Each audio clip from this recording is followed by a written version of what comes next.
of football Sweden play that we see on our football league grounds. They're knocking long balls into us all of the time. They've got some pace and power up front. They're bypassing their midfield, and we've been, as I say, not able to cope with it. Once they got their equaliser, they put everything into the box from all parts of the pitch. But a very good second goal, having said that, a very good second goal. What transformed the game? Well, I mean, I think, first of all, the half-time situation, we could have done with that not arriving, but you have to have half-time. The goal itself, which was disappointing because we're very much aware of that, although boy, Eriksson does attack the ball so well. But what transformed it more than anything else was that Sweden actually reverted completely in the second half to what we at home would call a long ball style of play, and they just rained the ball into us.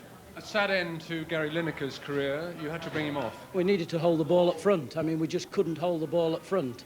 It was being knocked in. Once we got it back out, it was being knocked straight back into us. And we had to find someone, and I thought Alan Smith would be able to do that if we could get the ball into him and hold it so we could get some support.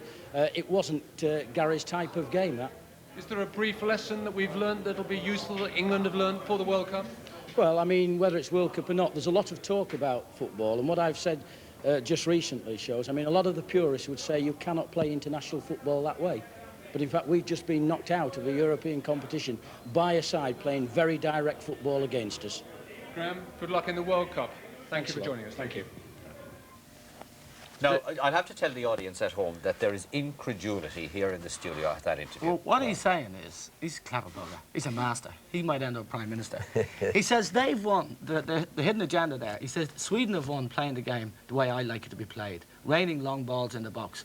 Direct. And they've played it direct. What he's really saying is they've done what I like to do, and what we'll be able to show when we show the goals. Well, we don't. I tell you, to be honest, Eamon, we don't have to show. We shouldn't have to show that because people have watched that game themselves. And what Taylor's done since this championship started is rewrite history.